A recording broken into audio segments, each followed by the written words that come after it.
колку и како Државната изборна комисија го имплементираше стариот деловник за работа во оваа досегашна практика.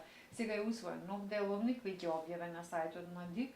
Кои се вашите оценки? Верувате ли дека овој состав на ДИК ќе го применува новиот деловник, ако се има во вид досегашната практика во работата? Од колкава важност е Државната изборна комисија да има добар деловник и што е потребно за негова доследна имплементација?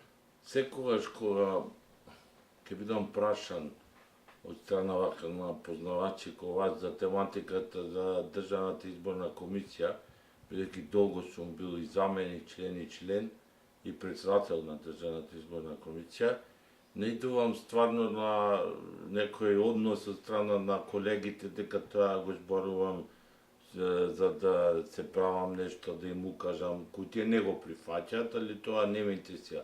Деловникот требаше да биде донесен, знаете сами, многу одамна. Ние имавме еден привремен деловник и од тогаш, ево, конечно собрале храброст, собрале знаење и составиле деловник. Деловникот е добар почеток, но деловникот има одредени прашања кои ги тангира и кои се ставени и мене ми дава за полно право, јас, например, сега да бев председател на Државна изборна комисија, не гледам причина да бидам председател, бидејќи со овој деловник на председателот е створен како баш енглеска кралица. Јас ќе ви кажам дека кога бев председател на ДИК по предлог на тогашната опозиција, а мнозинство беа опозицијата, значи тоа не е тајна, имаше членови кои ми викаа, па што можеш ти како председател, ти си енглеска кралица, ние мнозинството одлучуваме. Овде се измена составот на ДИК и сега ви кажам неколку прашања, неколку членови, мислам дека се комплетно несериозни и сметам дека може да дојде било кој да покрене постапка, може тие да паднат, бидејќи се предвидени работи кои не спаѓаат во домен кој може да ги одлучи во еден деловник една Државна изборна комисија. Потоа имаме одредби каде се налага некој одлучување со консензус, пазите, со консензус, и тоа се наложува со консензус, па ако не се донесува со консензус, се сметало дека не е донесена одлуката. Потоа имале право на тужба до управен суд, па жалба до виши суд. Мислам, стварно несериозно. Јас не знам како ќе го имплементираат тоа.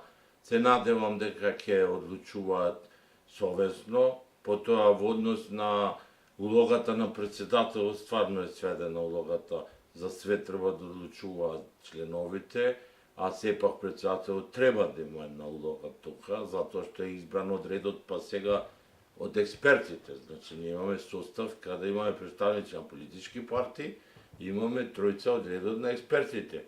И тие од редот, значи, имаме една подеднаквост. Значи, председател со подпредседател исто право. Па нека го направат тоа и во собрание, па ќе видите на што ќе личи собранието. Значи, председател е председател, со сета чест на подпредседателот. А овдека вие имате некоја улога каде председателот со подпредседателот одлучува. И може да замислите колку е можноста голема да се блокира работата на ДИК и со новиот деловник нема решение во однос на преговорите. Знам дека ќе кажат ќе го носиме со други акти, кога, како, но вие имате деловник, сега во деловникот стои кога може да се врши увид, ако одлучи мнозинството, повторно не сме го решили, а за одредени прашања од таа област на начинот на гласање дури имаше и судски постапки. Затоа ви кажувам, значи не мислам дека можеше повеќе да се направи за деловникот, ова е копија на деловникот од собрание, само што не опфаќа носење на закони. Јасно е каков изборен процес имавме за овие последни вонредни парламентарни избори на 11 декември, беа проследени со прегласување, со една специфична тензична атмосфера, тензично одлучување на Државната изборна комисија, меѓутоа тоа сето беше и слика и реперкусија всушност на работата и на нејзиниот состав. како државната изборна комисија да профункционира, да го имплементира целосно изборниот законник и да спроведе еден кредибилен изборен процес. Дали овој состав на државната изборна комисија според вас го има кредибилитетот да спроведува нови избори, како што рековте на прагот се во октомври веќе локалните избори? Јас можам да кажам што би направил јас да бидам на нивно место. Од секогаш сум кажал дека работата во ДИК е многу одговорна и вие самите се уверивте во еден изборен процес кој беше последниот и во кој резултатите беа многу тесни и видовте што се случуваше пред изборната комисија. Значи, има повеќе комисии во државата, но таа е многу битна бидејќи одлучува за едно од десете права, демократски, правото на глас, заштита на правото на глас. И сега да не објаснувам понатака. Јас мислам дека да бев јас, ке заменев од ова државна изборна комисија, затоа што мислам дека последниот изборен процес, главните критики беа за државната изборна комисија. Значи, ако граѓаните кажеме, исполнаа својата уставно право, ако граѓаните покажаа дека имаат голем демократски капацитет, со тек на време, со повеќе изборни процеси, немаме образен процес во изборните органи, немаме назадување. Значи, не одиме напред. Значи, кои капацитети на ДИК? Сега имаме во планот од владата 369, имате вие за ДИК да се зголемат капацитетите. Па кои капацитети? Во моментот тие имаат огромен број државни службеници. Значи, што го нема една земја како Романија, како Франција, како Германија, со постојано вработени. Па да земиме ево и проблематични држави, фрагилни демократии, немаат толку број извршители. Значи, тука одма имаме проблем. Треба да се реформира државната изборна комисија? Па не знам ја што треба, но треба да сватат луѓето дека извештајот на ОПСИ и ОДИХР поистоветува со нашиот извештај од Цивил, ако се сеќавате, кој го правевме во однос на забелешките на ДИК-збор во работењето, такво е и прашањето. Затоа што и политичките партии покажа еден однос добар на овие избори. Например, мирен изборен ден, немаше некои надмудрувања, немаше кршење на изборни молкови, тоа све и на предизборната атмосфера, кампањата. Друго е трошењето на пари, друго е финансирањето, тоа никој не го отвара и нема да го отвара. Тоа не влади ни од сектор се обидува, но не очекувајте тоа да го отворат политичките партии. А ДИК е секогаш ненадлежен. Во случајов, вие имате најголем број забелешки. Не треба да се лутат колегите, нека го прочитаат званичниот извештај, конечен ОПСИ и ОДИХР.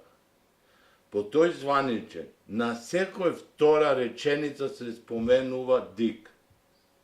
Начинот на одлучување, нетранспарентноста, начинот на водење на ДИК, начинот на неусогласеност. Значи, вие имате проблем, дека тоа не е тајна, меѓучовечките односи се споменуваат. Значи, нека се прочита званичниот извештај на ОПСИ и ОДИХР. И по тој извештај, нека се заклучи дали тие работат добро или не. Ако го видите и деловникот, кои услови се бараат за членовите на ДИК, пример,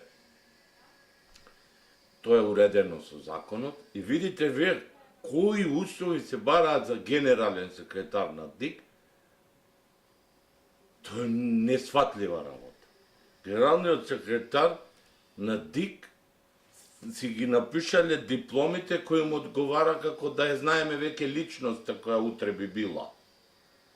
Прочитајте ги, ќе ги видите. А за членовите на ДИК, значи со сиот респект, мислам дека после неколку последователни извештаи треба да сватат дека имаат некој проблем.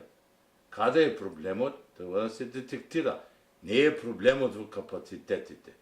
да се создаде правен тим. Значи, немам ништо против нека се создаде, али ви кажувам дека дек има и нов простор добиено пред избори, на друг спрат во зградата, а сега повторно се кажува да се обезбедат дополнителни простори, да се обезбеди капацитетите. Не, проблемот е во ДИК. Проблемот е во 9 членови во ДИК. Јас тука го гледам проблемот, а тука го виде и ОПСЕ и ОДИХР. А тоа беше последица и начинот на некоординација, нејасноти, неизлегување во јавност. Вие резултати немавте 2 дена и го заборавија сите тоа. 2 дена немаше резултати, не знам дали се сеќавате.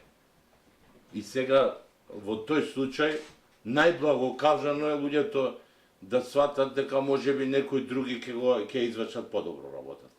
Значи, никој не е незаменлив, али во оваа ситуација, пошто се со двотретинско мнозинство, сигурно ќе се отвори тоа прашање, слушам, Беса си бара член по изборниот законник и следи. Јас мислам дека и следи, таков е законот. Сега, како ќе се отвори тоа прашање, имајте во предвид ова што се случува во собрание, гледате како ни се поврзани работи.